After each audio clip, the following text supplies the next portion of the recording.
जान एगो ताखा में ध दिहा दिलयरवो के ले लिहा जान एगो ताखा में ध दिहा।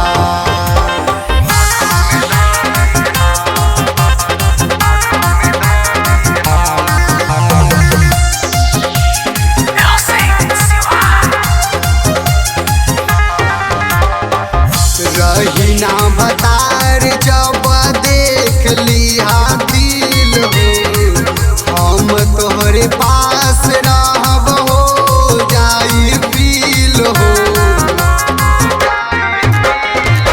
रही ना भतार जब देख लिहा दिल हो हम तोहरे पास रहब हो जाई फील हो। जैसे हमरो जनियो करो के तू रोइहा जैसे हमरो वातानी जनियो करो के तू रोइहा दिलयरवो के ले लिहा जान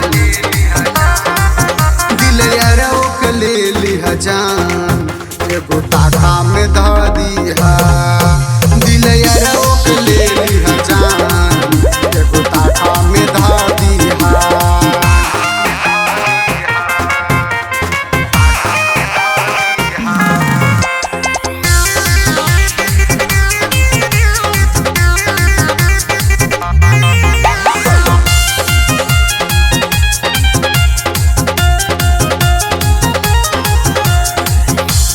दीवाना कहे दिलवा ना टूटी कबहू न रिश्ता तोहर राम से ओ छूटी।